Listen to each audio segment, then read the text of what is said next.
Messieurs, dames, bonsoir et bienvenue à ce 80e épisode de Dans les Gradins, ou l'épisode... Nikolai Antropov, Mathieu, la légende des Trashers d'Atlanta. Le Kazakh. Ça me fait plaisir de mentionner ce nom-là aujourd'hui. Oh my God, le meilleur Kazakh de l'histoire. Ça met un peu de bonheur dans ma journée, ça. Ah, certainement. Ouais, je pense en termes de points, Ah ça ouais. n'a pas le choix. Ah ouais. Son jeune qui jouait aussi avec les Panthers de UPI il y a quelques années. Je sais pas si tu t'en souviens. Bref.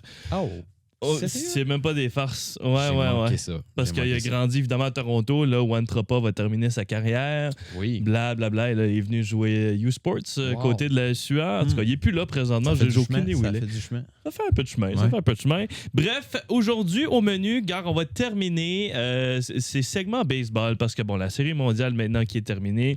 Félicitations aux Dodgers, bien sûr. Moi et Philippe, on a donc compilé les 3 meilleurs joueurs. Ça vient de Mathieu. Moi, j'ai pas de félicitations à présenter aux Dodgers. Respect, il faut ben, je sais pas, ça me tente pas trop de les respecter non plus. Ça fait 2 années de suite quand même, je veux dire, c'est un exploit. C'est un peu comme les Panthers, là. Ouais. On veut pas les respecter, mais on se doit de les respecter. L'année prochaine, non. Il n'y a pas de chance. Pour les Dodgers. Shohei sera là. Ouais, les Dodgers, peut-être. Bref, on va vous mentionner qui, nous, on pensait qui étaient les 3 meilleurs joueurs de cette série-là. Par la suite, petit segment hockey, parce que Ovechkin, hier, qui a atteint la marque des 900 buts, le seul joueur de l'histoire à atteindre ce plateau-là, s'est fait voler sa rondelle aussi par Jordan Bennington. On n'en parlera pas de ça, mais c'est assez comique, merci. Et donc, vu que Ovechkin a évolué la plupart de sa carrière avec le grand Niklas Backstrom, le centre suédois, c'était un peu son Robin à Batman qui était Alex Ovechkin. On a donc décidé un acolyte. On a donc décidé de trouver le meilleur Robin de l'histoire de la Ligue, selon nous. Puis on va vous partager de qui on parle, bien sûr. Et finalement, on se retourne du côté Brésil maintenant à Sao Paulo, puisque c'est le Grand Prix de la Formule 1 de cette fin de semaine. Finalement, sporadique. Et nos 3 étoiles de la semaine qui vont bien terminer cet épisode d'aujourd'hui. Mais d'abord, Phil... série mondiale qui est terminée de manière assez crève-cœur pour les Jays.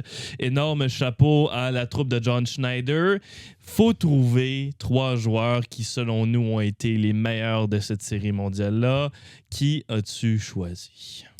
Clement, Mathieu. C'était aussi le premier sur ma liste. Pas le choix d'être là. Ouais. Et honnêtement, je peux pas exclure Guerrero non plus. OK, j'ai exclu Guerrero. Même si les Dodgers ont gagné, je peux pas exclure Guerrero non plus. Et je pense que du côté des Dodgers, l'MVP, c'est Yamamoto. Ouais. Fait que on est 2 sur 3. Écoute, je pense que c'est ça mon top 3. Si j'ai à choisir, mais il y a tellement de joueurs dont on pourrait parler dans cette série-là.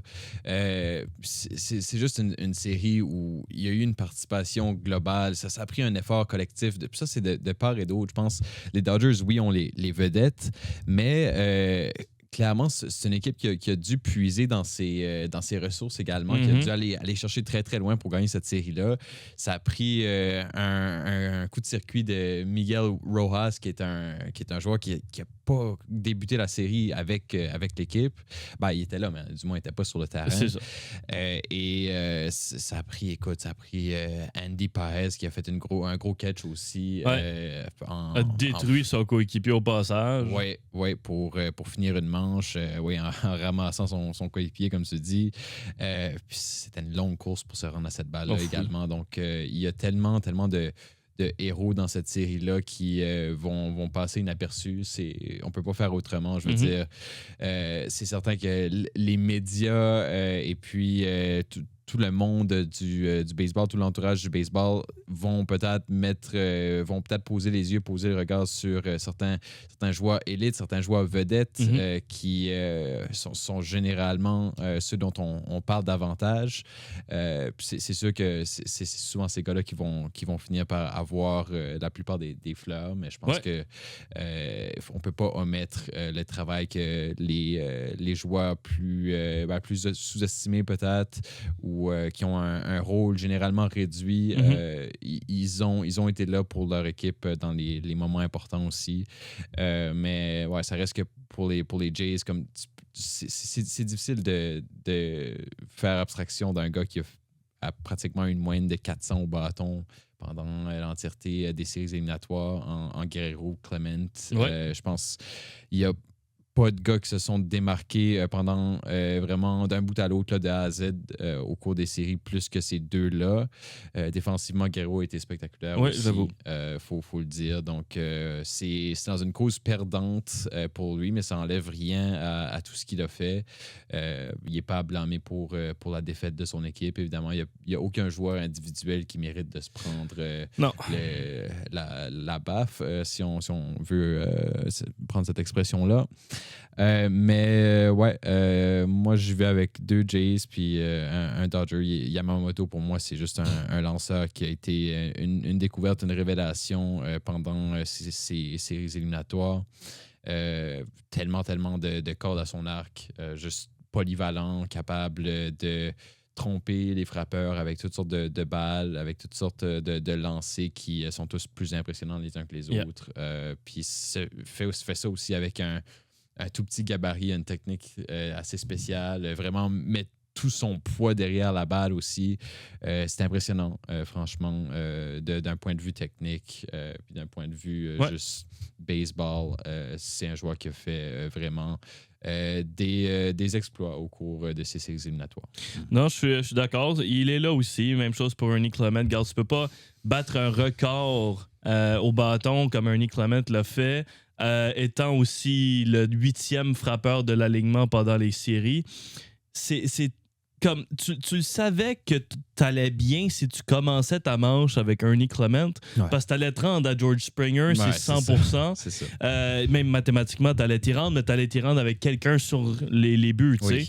Ouais. Et Ernie Clement, pour vrai, a été une révélation, je pense, pour toute l'équipe. Capable d'aller chercher des balles dans tous les endroits, tous les recoins de la zone de prise. C'est un gars de coup sûr. Il les soulève, il les met dans le champ, juste hors de portée des joueurs de l'avant-champ, puis trop loin aussi pour les joueurs du champ. C'est juste, comme on dit, des bloopers parfois. Et vraiment capable là, juste de placer une balle comme peu de joueurs l'ont fait. J'ai rarement vu des joueurs avec un aussi bon contrôle sur leur bâton. C'est vraiment spécial. Qu'est-ce qu'il fait? Non, c'était spectaculaire. Puis mérite plus de fleurs qu'il a obtenues. Tu sais, tu regardes. Personnellement, Guerrero n'est pas sur ma liste parce que je me suis concentré énormément sur la série mondiale. Genre, et je pense pas qu'il était autant là dans les 3 derniers matchs que j'avoue. Dans le début des séries, même si, oui, il a fait du travail incroyable. Et pourquoi j'ai mis Trey Savage?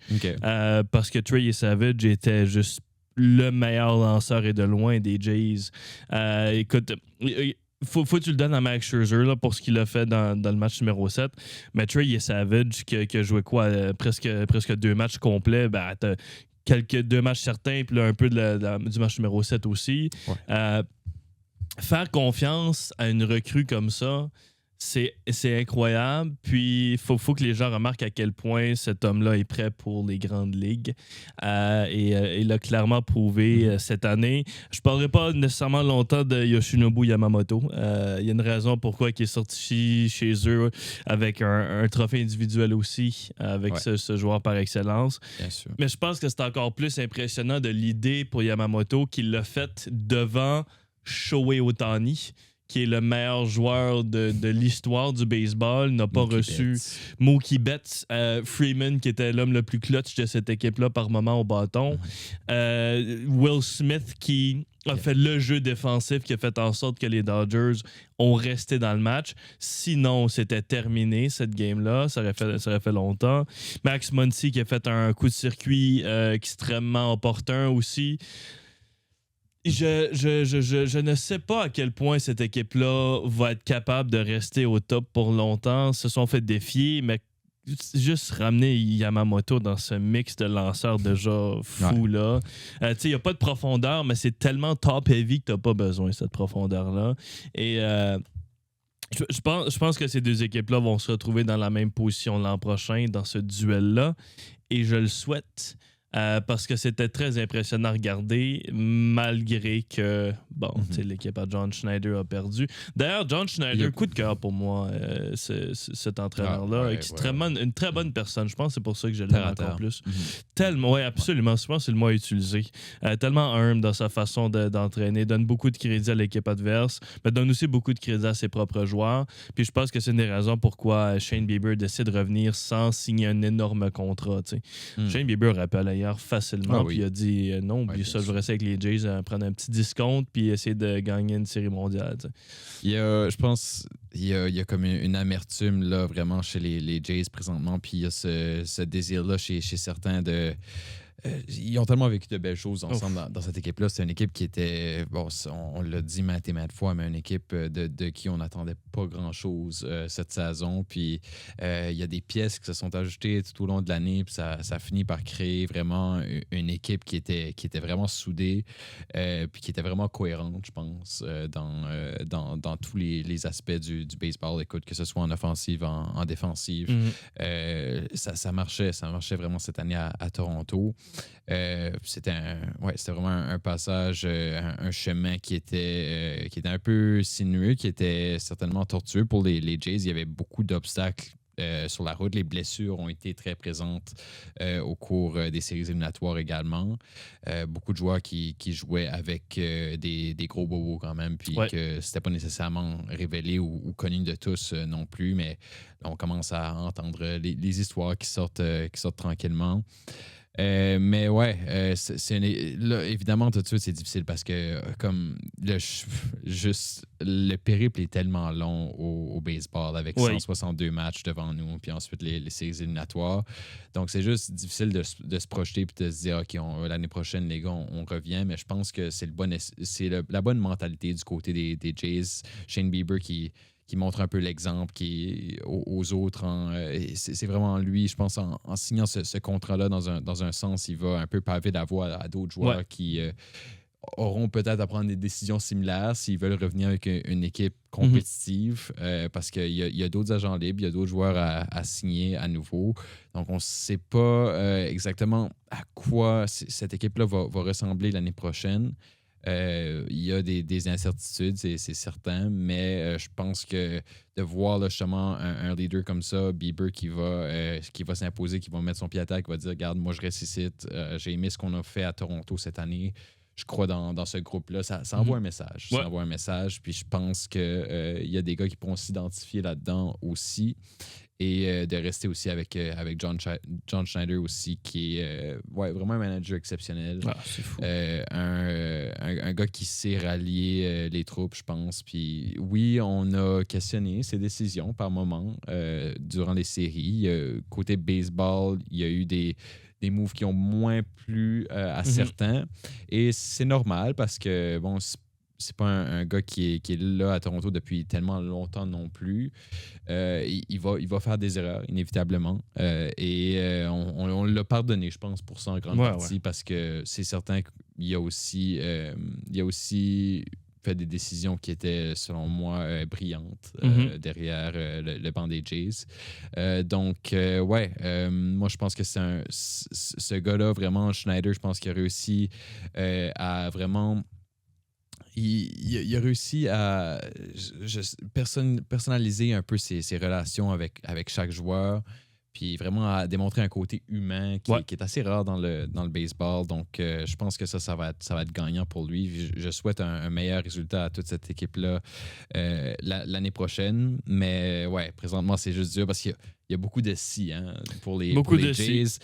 Si la balle ne s'était pas logée sous le mur, si Andy Paez avait été renversé par son coéquipier, si le Japon n'existait pas, il y en a des si pour les Jays. Puis je pense ça va prendre un petit moment avant qu'on s'en remette aussi. Je veux dire, ça a été une trentaine d'années depuis la dernière participation des Jays en série mondiale. On espère que ce ne sera pas un autre 30 ans, mais je pense qu'il y a raison de croire quand même dans les pièces qui restent.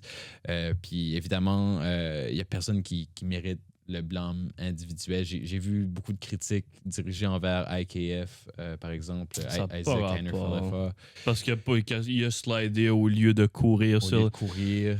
Qui ne slide pas dans cette situation? Genre, Ouais, qui sprint directement au marbre? ouais. Comme moi, je suis d'avis que de courir. Bon, les statistiques sont là pour appuyer que courir comme à travers le but, c'est peut-être plus favorable. Fait que j'aurais peut-être aimé voir ça, mais c'est vraiment quelque chose qui est inhabituel. C'est pas quelque chose, c'est quelque chose que tu fais seulement au premier but, typiquement.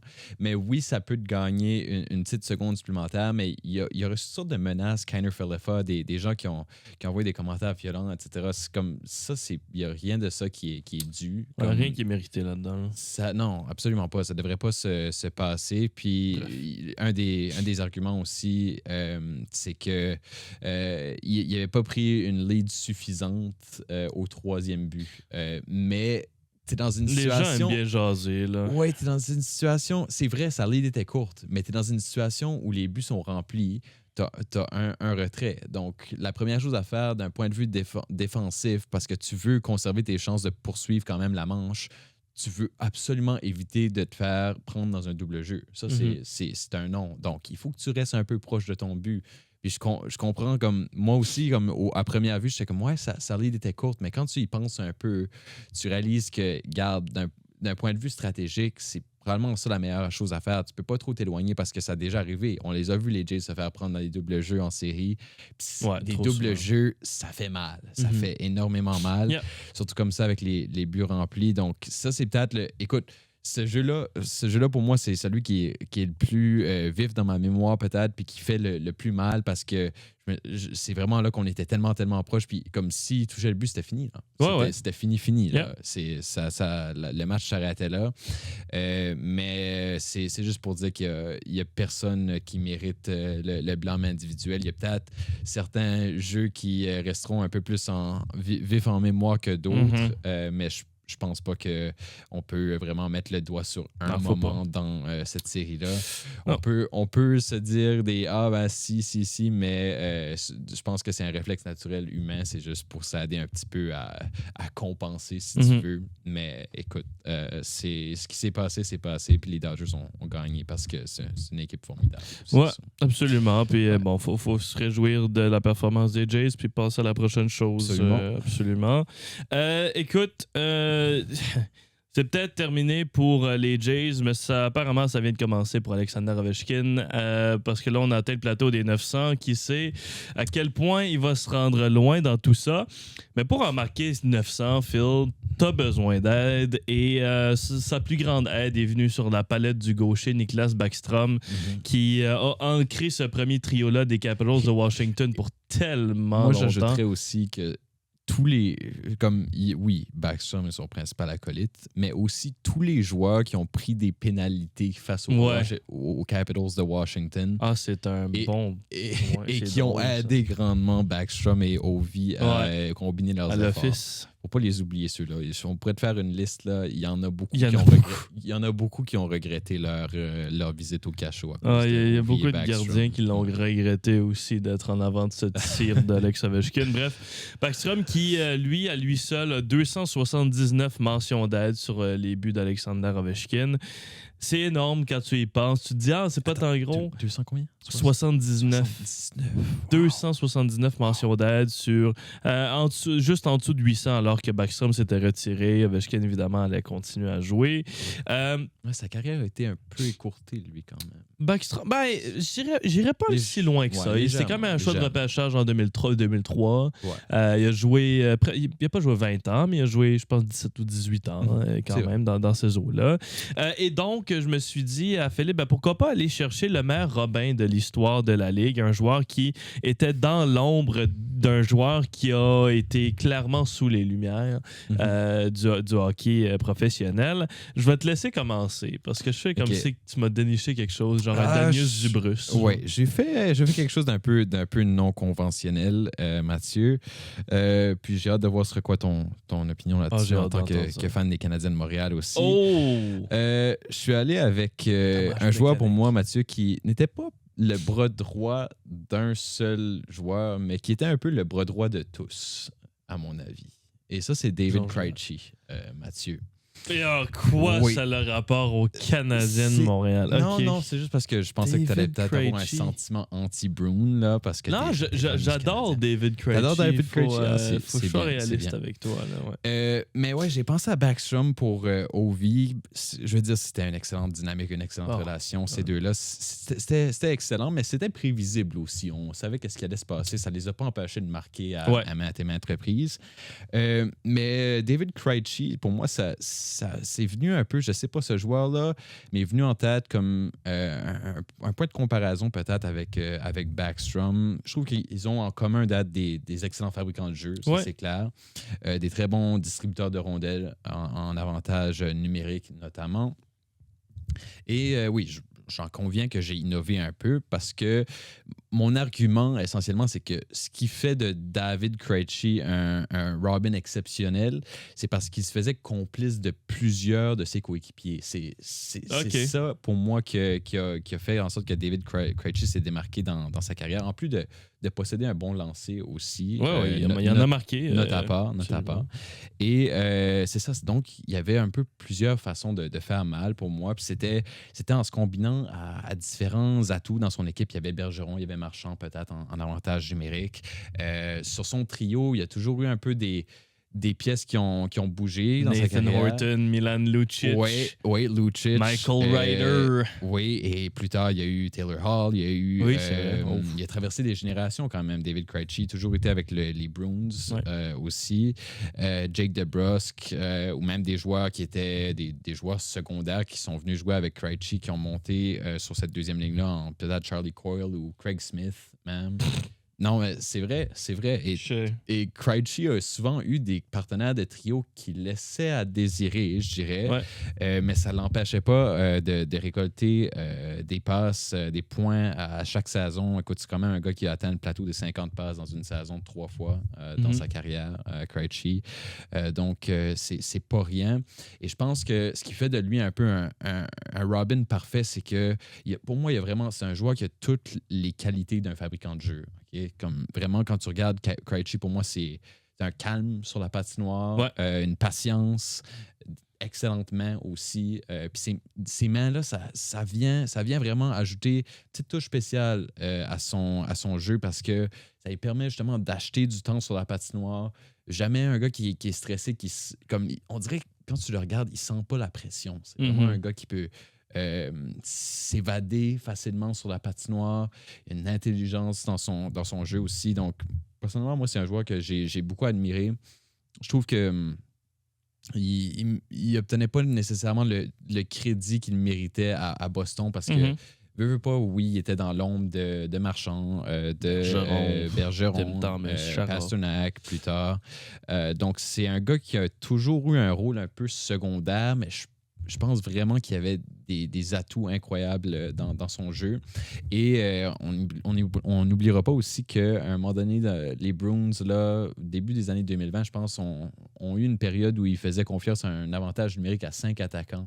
Puis ça, c'est quelque chose de rare et c'est quelque chose qui était possible, selon moi, grâce à David Krejci parce que c'est un gars qui était un peu capable là, d'agir comme le point de soutien, comme défenseur, si tu veux, sur cet avantage numérique-là.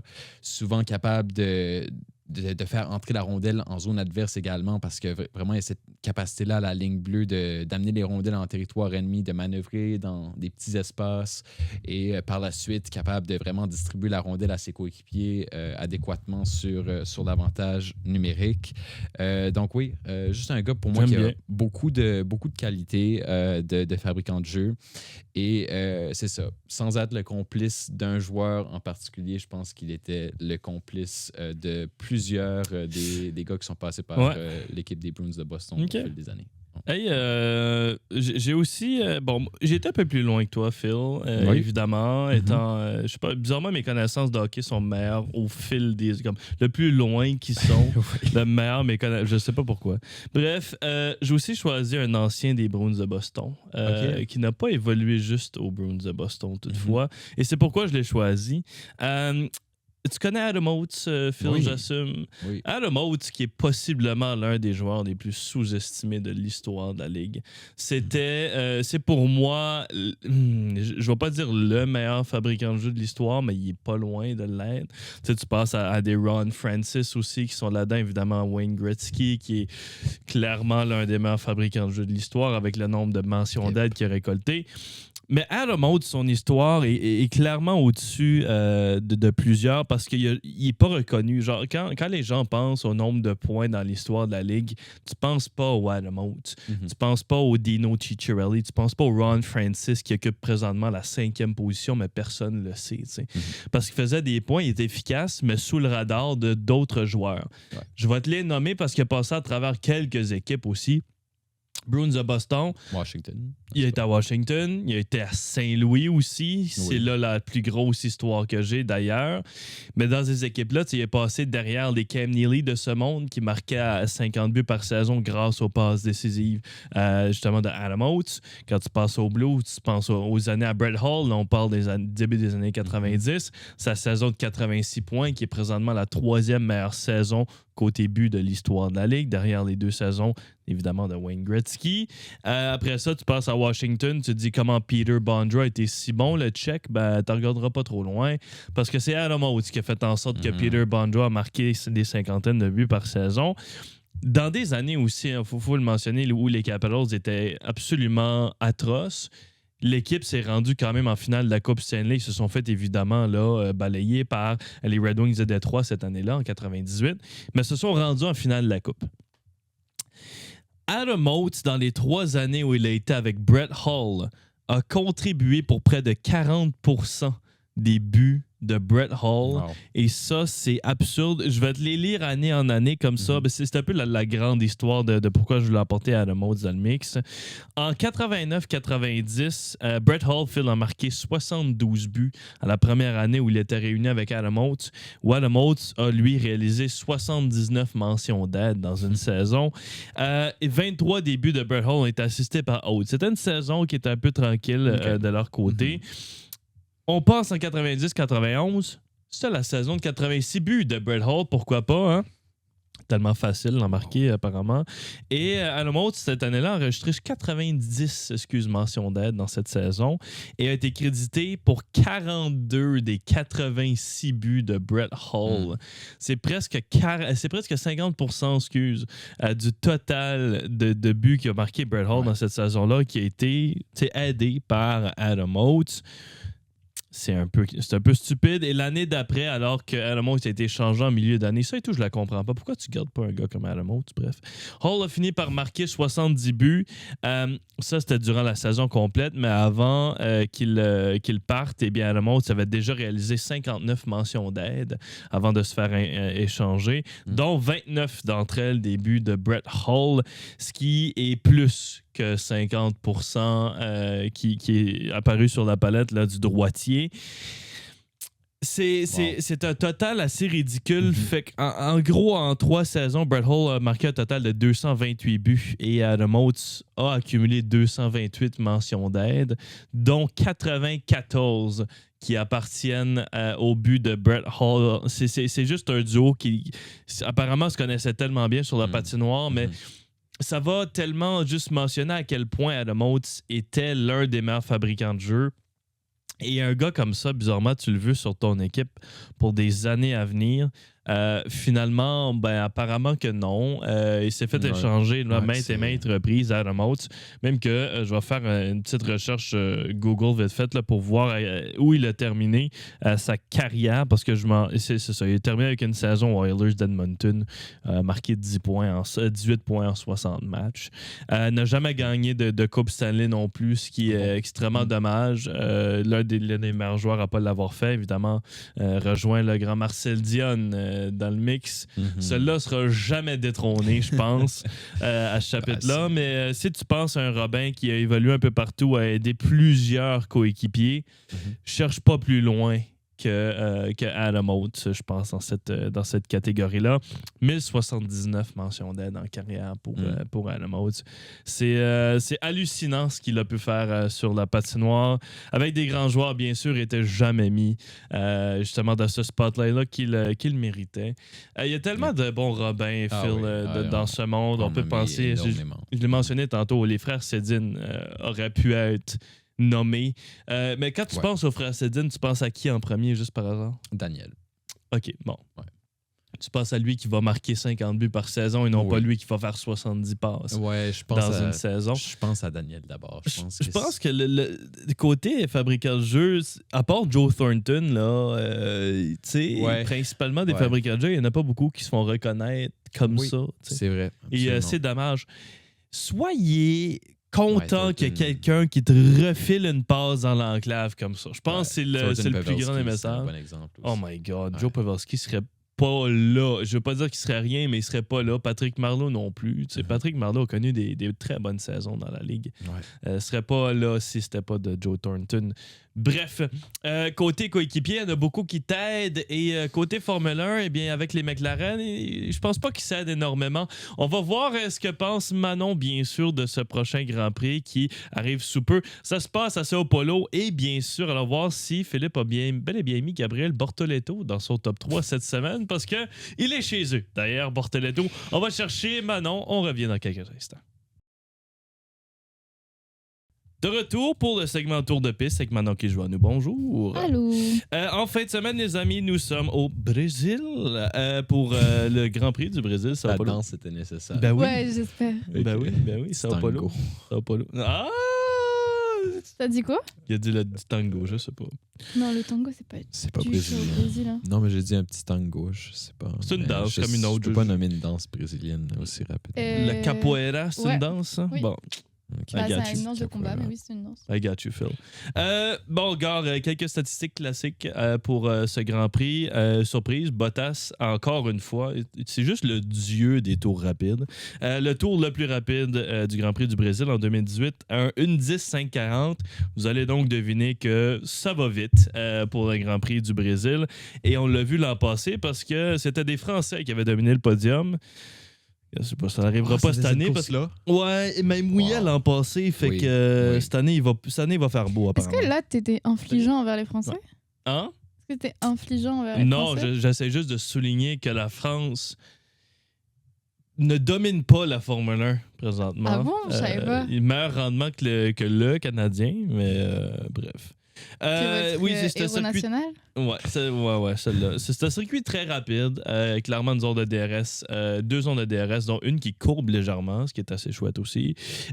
Juste pour vous dire que la probabilité du safety car en fin de semaine est de 86%, ce qui est énorme, mais ça veut dire qu'on va avoir un show et on aime bien le show, surtout dans une fin de saison. Ben oui, mais dans une fin de saison, si c'est une bataille à 3 pour le titre, là, amène-moi le show. Moi, je veux savoir qui est-ce qui est titré selon vous.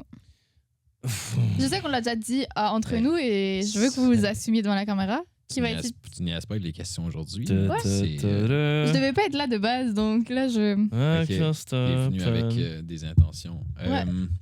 Max Verstappen pour toi? Je pense que oui. Genre, s'il y a quelqu'un qui peut s'adapter à ce genre de pression-là puis être extrêmement convaincant dans le dernier bout d'une saison où il doit tout simplement essayer de remporter toutes les courses... Mais il n'a pas remporté la dernière, par exemple? Je sais, mais Piastri non plus. Oui.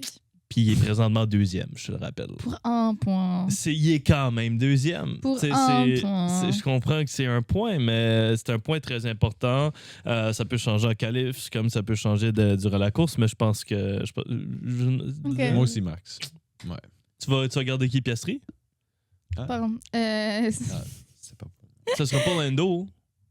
Moi, mon choix de cœur serait Oscar Piastri, mais je pense que Lando Norris va faire une meilleure fin de saison. OK. T'es la personne depuis le début de l'année qui dit Lando Norris, il n'y a aucune chance qu'il remporte un championnat. Mais comme mon choix de cœur est vraiment que Oscar gagne. Comme pour vrai, je serais la plus heureuse. Mais pourquoi Lando le remporterait devant? Parce que je pense pour vrai qu'il va faire une meilleure fin de saison. En tout cas, ce qu'il est en train de faire, il fait une meilleure fin de saison que Oscar Piastri. En gros, c'est un peu comme si leur saison s'était inversée à un moment genre comme super opportun, où au début de la saison, c'était l'inverse. C'était Oscar qui réussissait, qui avait 0 problème, puis que tous les réglages de la voiture étaient favorables, ainsi de suite, et Lando comme galérait. Et là, c'est l'inverse. Comme Piastri n'arrive pas à comprendre comment la voiture fonctionne, réussir à l'optimiser et tout, alors que Lando comme comprend tout. Puis en vrai, les derniers circuits lui sont quand même plus favorables qu'à Piastri. Donc, OK. Mais moi, je suis juste pour que ce soit quelqu'un d'autre que Max Verstappen. Car 2 contre 1. C'est juste ça. Ouais, mais on verra bien à la fin de la saison qui a raison. Côté historique de la chose, maintenant, tu m'as mentionné une statistique assez cool hier, puis vu que t'étais pas censé être là, je l'aurais dit. Je vais te laisser le dire. Attends, qu'est-ce que aussi sur Lewis Hamilton? Absolument. Je vais te le... C'est pas moi qui l'ai dit, ça vient de toi. Ouais, t'avais le droit de la dire, je te l'accorde. Non, je peux pas. C'est la première fois que Lewis Hamilton ne sera pas 5 fois sur un podium depuis qu'il a commencé sa carrière. Parce que c'est mathématiquement impossible parce qu'il n'y a plus 5 aujourd'hui, parce qu'il l'a pas été de l'année. Hein? Exactement. Là, tu viens de lire genre toutes mes notes, ça va? Ben là, tu y montres aussi. Là. Non, il a regardé avant. C'est un peu triste. C'est un peu triste pour Lewis, mais c'est aussi, ça veut juste dire que c'est la fin d'une era, puis faut passer à autre chose. La prochaine era terminée, ce sera probablement l'era à Max dans ces années-là. Parce qu'entre ça, entre Lewis et Max, il n'y a pas quelqu'un qui est plus vieux qui a autant fait un impact sur la Formule 1, à moins que je me trompe complètement. Ben, écoute, Fernando, c'est fini, là. Ah, on peut passer à autre chose. Je parlais en général, puis j'étais comme si il y a eu des gens aussi importants que lui. Mais après, Lewis, il est rendu à quoi, 37, Lewis Hamilton? C'est une bonne question. Quel âge il a? Il est dans la trentaine, la fin de trentaine. Il paraît à 24, mais il a fin trentaine, bref. Fait que c'est un peu la fin d'une era, ce qui est assez triste. Ça change pas l'idée qu'il sera pas sur le podium, en fait. Non, je le mis non plus. Même si je sais que c'est un Grand Prix et un circuit sur lequel il a énormément d'affinités. Comme c'est là où il a remporté son premier championnat à vie, tu vois. C'est que l'affaire, c'est qu'on peut dire ça de Lewis sur tous les circuits. Parce qu'il a tout remporté au moins une fois. Oui, mais il y en a où il est quand même... Tu sais, comme il est vraiment très proche, par exemple, du public brésilien. J'ai peur.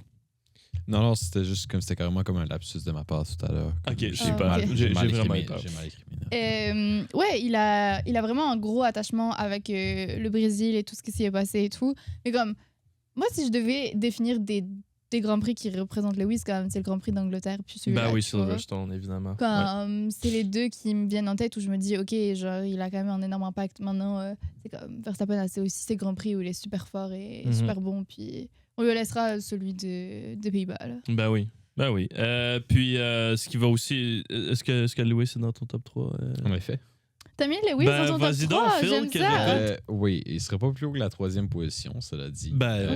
Il va monter sur le podium, Lewis, cette semaine. Je me base sur son succès historique là, sur cette piste. Donc, pourquoi pas un podium là, au Brésil pour Hamilton. Devancé de Russell en 2e position. Parce que je pense que ça peut être une bonne semaine pour Mercedes. Ça peut toujours être une bonne semaine pour Mercedes. Oui. Je les vois performer quand même au Brésil. Et couronnant tout ça, ce sera Max. Fait qu'il n'y a aucune McLaren. Non, il n'y aura pas de McLaren dans le top 3. Ils seront juste à l'extérieur du podium. Probablement 4 et 5, je me dis. Parce qu'à un moment donné, il faut leur démontrer du respect quand même. Est-ce que Piastri reprend la tête du championnat? Je pense que Norris aurait la 4e et puis Piastri la 5e. OK. Ben, même à ça, ça peut jouer au qualif aussi. Ça veut pas dire que l'un d'entre eux va être devant que la... Tu sais, mettons, si Piastri est 5 et Norris est 4, mais il y a un des deux, tu sais, Piastri aurait fait une meilleure qualif, il aurait fait plus de points en qualif aussi. Fait qu'il faut pas... Il n'y a pas de points en qualif? Ben si, il y a 10 points en qualif, non? Non, il n'y a pas de points en qualif. C'est-tu vrai? Non, il n'y a pas de... Ben non. Pourquoi je pense depuis des lunes qu'il y a des points attribués en qualif? Il n'y a pas de points en qualif. Avant, pour la pole position, tu avais un point. Non, c'est des points en fantasy que tu donnes. Oui, c'est ça. Genre, c'est dans le jeu qu'on joue, mais ça arrête là. Oh, wow. Comme tu t'en mets, je vois pas. Ça fait longtemps que j'ai pas checké ça, en fait. Tu gagnais encore, je pense. On n'a pas fait de repêchage. Non, mais ça prenait longtemps, ça, en plus. Ouais, c'était long. C'était long.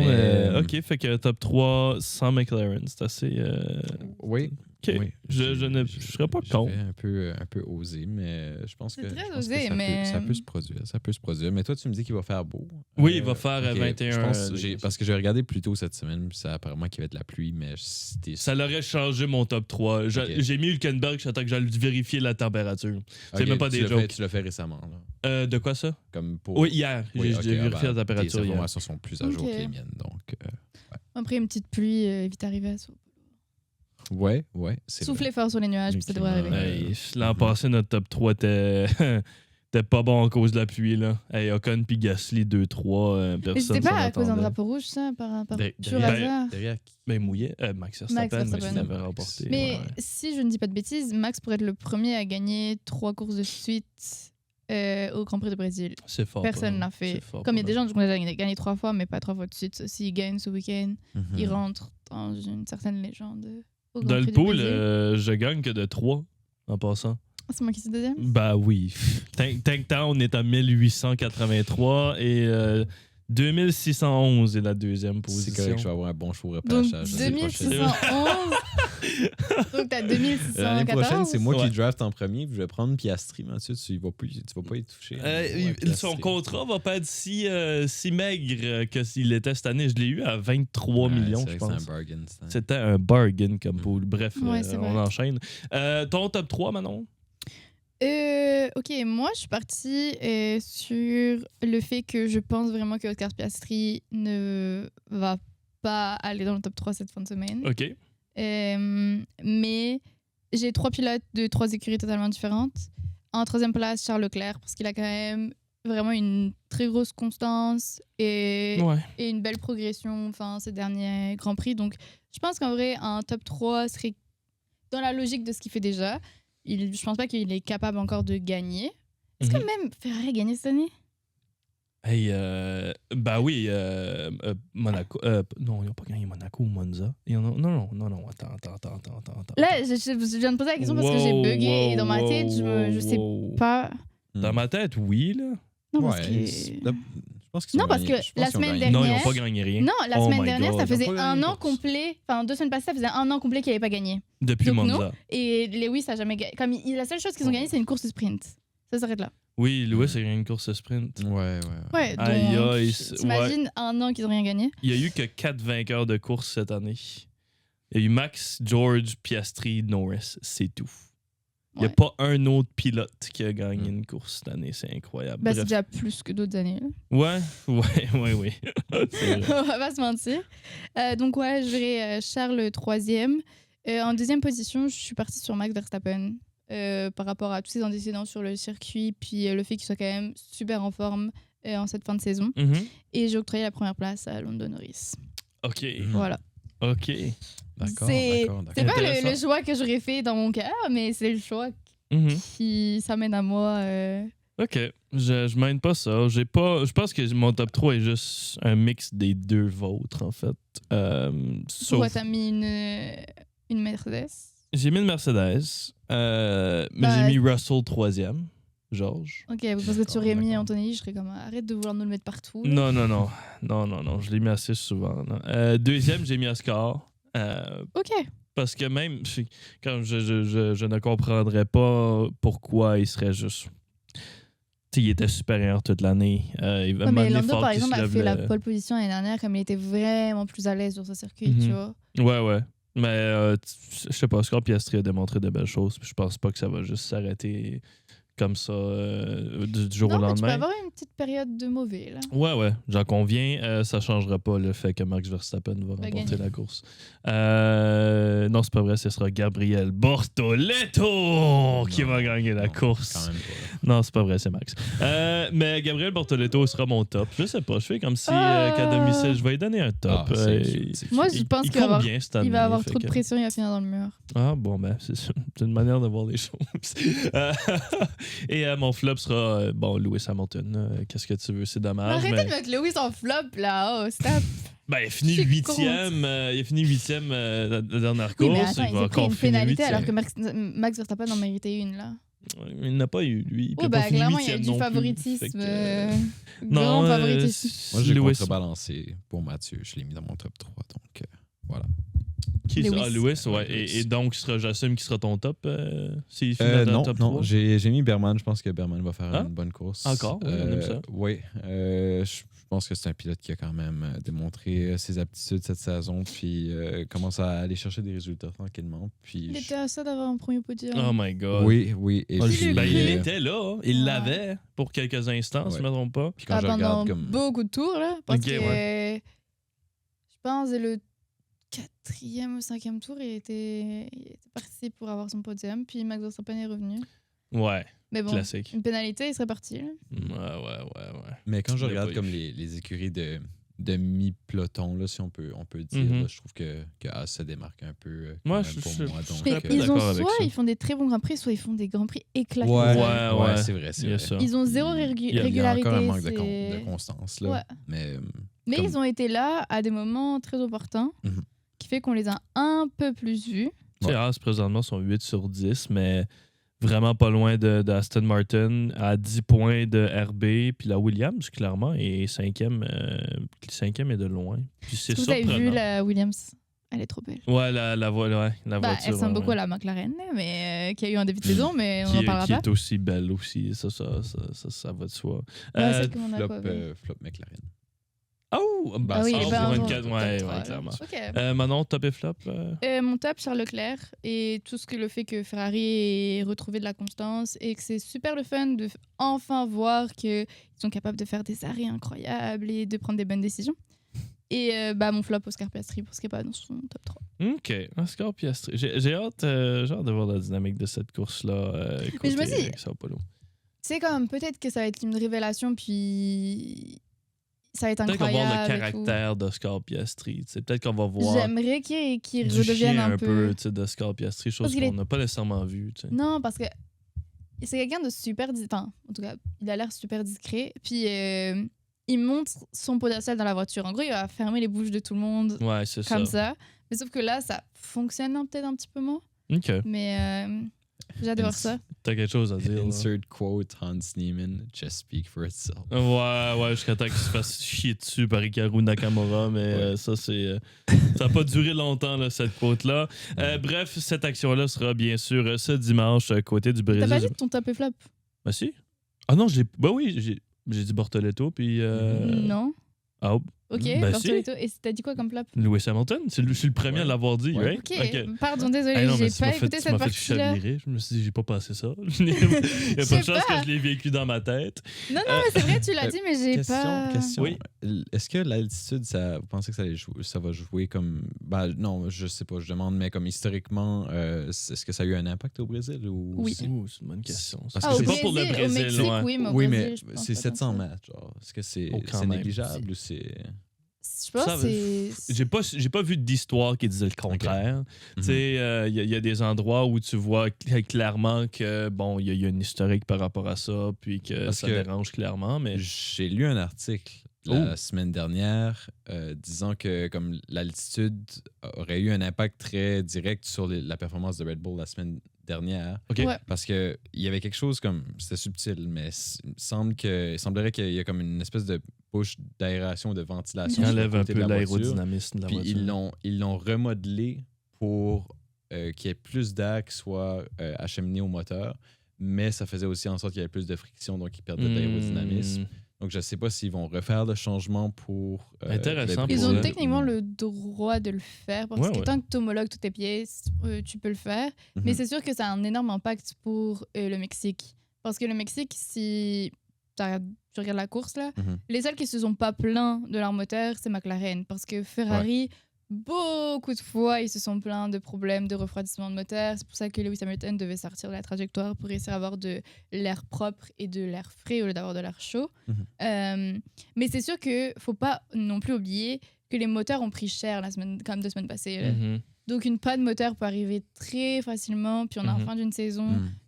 Honnêtement, je me rappelle pas quand est-ce que la plupart ont changé leur moteur. Là. Même si je trouve que cette année, il n'y a pas eu tant de changements. Parce que normalement, ils se prennent des places de pénalité et ainsi de suite. Là. Et je me rappelle pas qu'ils aient pris genre 10 places. Là.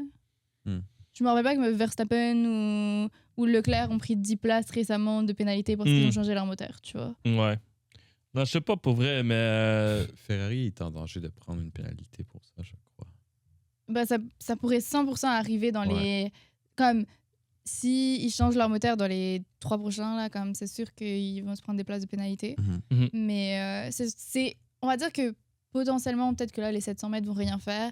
Ça reste quand même que tout a pris cher à 1200 mètres, là. Ouais, j'ai bien hâte de voir ça. Pour vrai, c'est drôle. On le pense pas, mais genre, c'est tellement compliqué, ce sport-là. C'est plus que des voitures qui tournent en rond. Ouais, comme j'aimerais travailler dans cette gang-là d'ingénieurs de Moi, moteur. j'étais tellement dans le camp de voitures qui tournent en rond avant de... Ouais. Amène-moi dans un go-kart, là, puis après ça, on va penser à des voitures. C'est normal, parce que c'est juste tu regardes sans t'intéresser à ce que c'est littéralement des voitures qui tournent en rond. Mais c'est comme dans tous les sports. Tu sais, comme... La dernière fois, j'ai dit ça pour le baseball. Là. Non, c'est de la NASCAR, je peux comprendre. Là, mais tu sais, comme le baseball, j'ai dit quoi? C'est un mec qui tape dans une balle, là, tu vois. Oh. C'est plus difficile que ça. Oui. Tu vois? Pas mal plus difficile mais que ça. Mais si tu t'intéresses pas à un sport, tu trouveras toujours une façon simple de décrire ce sport-là. Un peu comme le golf, d'ailleurs, Phil. Et c'est là où je m'enligne avec ça. Parce tu nous parlais de golf. Des hommes qui courent après une petite balle blanche. Cours! Il marche. Est-ce que tu vas parler du golf que vous faites sur la table? Non, ça serait drôle, par exemple, pour un segment sporadique. Oui, s'il vous plaît. Non, je parle je parle de Tiger Woods et je parle plus de son... Il est pas mort, lui? Non. Hey. Je parle plus de son enfant. Ah, ok. Il est retiré, oui, mais je parle plus de son enfant, Charlie Woods, qui a été nommé sur la première équipe d'étoiles de l'Association de golf junior américaine. C'est un bon premier pas là, pour le jeune Charlie Woods, qui lui a vu, il l'a pas vu, mais son père, lui, qui avait été nommé joueur de l'année de l'association en 91 et 92, avant de devenir le meilleur joueur de l'histoire de ce sport-là.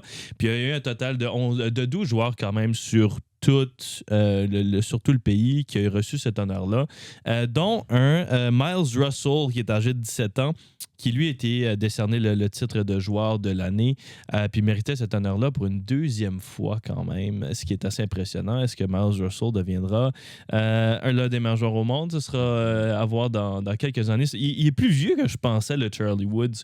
Il atteint, je pense, le 16 ou le 17 ans, le Charlie Woods quand même, ce qui est plus que je pensais qu'il avait. Va suivre tranquillement dans les pas de son père et d'ailleurs, il faut mentionner, remporter son premier titre à l'invitation de l'équipe TaylorMade un peu plus tôt cette année, en mai. C'est dans l'ADN. Il y a inévitablement quelque chose qui se transmet. Il faut au moins que tu sais pas pire. Oui. Ce serait drôle qu'il ait choisi un autre sport. Ça l'arrive à des athlètes. Là, j'essaie de penser à quelqu'un sur le top de ma tête. Je peux pas, là, mais ça l'arrive à des athlètes professionnels. Si, moi, j'ai quelqu'un. Noah, en tennis, son fils a fait du basket. Ah, Joachim. Ouais. Joachim Noah, ouais. Son fils a fait du tennis? Non, lui... Lui a fait du basket. Oui, non, mais comme le père de lui le père de Joachim. est un grand tennisman français. Lui a fait du basket. Absolument. C'est quand même une balle, différente. Là. Ouais, ça se joue quand même d'une façon très différente. Ça arrive. Je sais que la famille Korda aussi, c'est comme ça. Du tennis? Oui. Sébastien Korda, qui est un joueur de tennis, sa sœur est une pro LPGA. OK, de golf. Oui. Cool. Oui. OK. Donc, ouais, ça se produit parfois des transitions comme ça. Je pense, comme l'athlétisme, comme ça peut juste se manifester sous différentes formes. Ouais. Moi, j'en ai entendu quelques-uns. Je peux pas t'en nommer beaucoup comme ça, mais je sais au moins qu'il y a des cours. Il y a plus l'inverse, où tu continues dans le sport de tes parents ou que tu prends une tangente. Bref. J'assume qu'on parle pas de golf. Non. Pas de disque golf non plus. Non, ça c'est terminé, on l'a déjà dit. C'est pas terminé, il s'en va faire un tournoi en fin de semaine. C'est fini. Oui, mais c'est terminé d'en parler, on a dit. C'est bon. Oui. Quel dommage. Je vais promettre que je n'en parlerai plus d'ici février. C'est bon. OK, moi ça va. Quand la saison va reprendre, là, il y aura quelque chose avec grand plaisir. Mais non, Mathieu, je te parle de William Dargenou et oui. Catherine Beauchemin-Pinard, oui, j'ai perdu son nom pas pour une seconde, mais qui ont été nommés athlètes internationaux de l'année. Et William Dagenou, lui, qui est un patineur de vitesse. Catherine Beauchemin-Pinard, une judoka. 52e gala des sports du Québec, mercredi soir, dans la vieille capitale. C'est là qu'ils ont été couronnés de cet honneur. Et Dagenou a succédé au skieur acrobatique Michael Kingsbury, qui est un habitué de ce genre de prestige. C'était la 10e fois qu'il recevait l'an dernier, Kingsbury. Donc, ça fait du bien d'avoir un petit peu de variété là-dedans. Ouais. C'était Maud Charon, la lauréate de l'année dernière du côté féminin.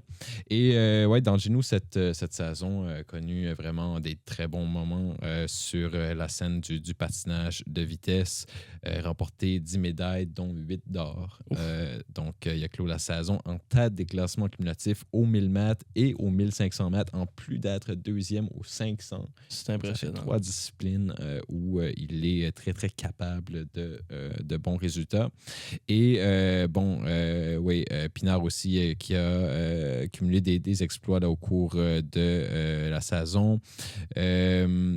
C'était une année qui avait commencé avec les Jeux olympiques de Paris pour elle. Et par la suite, il y a eu... elle est sortie gagnante du Grand Chelem de Tbilissi, en Géorgie.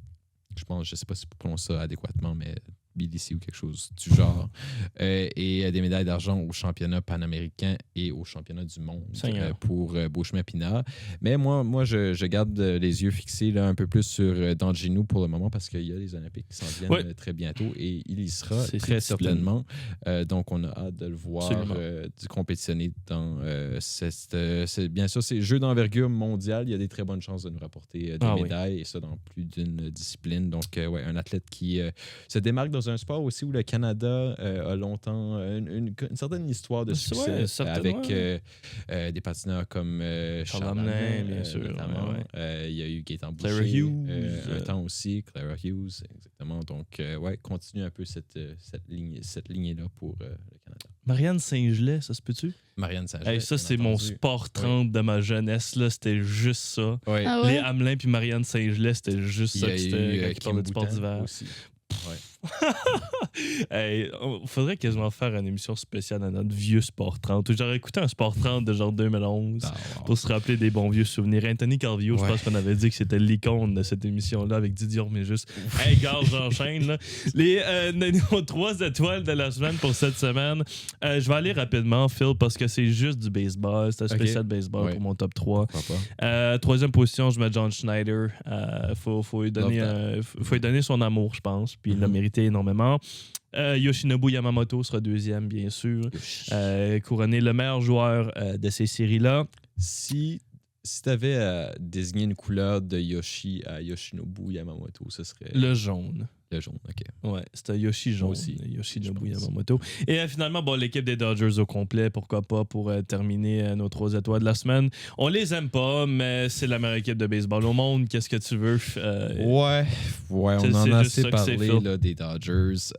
Moi, j'ai fait un spécial hockey pour la semaine, parce qu'il y a eu, en fait, il y a eu des gros plateaux qui ont été atteints cette semaine avec McDavid pour ses 1100 points déjà. 4e plus vite de l'histoire, si je me trompe pas. Oui, 4e plus rapide de l'histoire. J'ai pas compris comment ça s'est passé. Non. Je regarde ce total de points-là, puis je suis comme, OK, comme on dirait qu'il est arrivé dans la ligue, genre... il y a 29 ans. Ouais, il a que 29 ans? Excuse, il y a 28. Oui, 28. Moi, j'aurais donné beaucoup plus. Ouais, non. C'est la barbe. C'est la barbe. C'est encore 10 ans devant lui. C'est vrai que maintenant, il ressemble à un gars de 12. Ça doit être ça, ouais. Oui, ça pousse vite, excuse. Ça premier épisode moustache dans les gradins. C'est vrai. Mais pas le dernier. Certainement pas. Non, c'est peut-être le dernier. Mais on est d'accord que vous allez pas le raser, là. Non, c'était pour Movember. Puis c'est pour la cause. Puis c'est pour une bonne cause aussi. Allez soutenir ça, certainement. Bref. Et deuxième étoile, Ovechkin, qui lui aussi a un plan. il est juste à 200 buts du total de points de Connor. C'est ça. I mean, c'est quelque chose qui sera sûrement jamais revu. Je regardais un peu comme juste par curiosité, comme s'il y avait des gars comme actifs qui auraient même comme des ambitions. Même Matthews, comme c'est pas envisageable. Puis sinon, comme Leon? Ouais, lui qui aurait le plus d'espoir serait Leon. Ouais. C'est... Pasternak. Ouais. Ça se fait pas. Non. Ça se fait pas. J'ai juste hâte de voir où ça va finir, tout ça. On l'aimerait tellement, le 1000, mais comme... excuse-moi, mais ça se passera pas. C'est hors de portée. Ouais, c'est dommage. Première étoile, tu l'as mentionné un peu plus. C'est Jordan Bennington. J'ai juste trouvé ça, comique. Qui vole je vais en parler à l'émission en plus. Qui vole la rondelle de Ovechkin.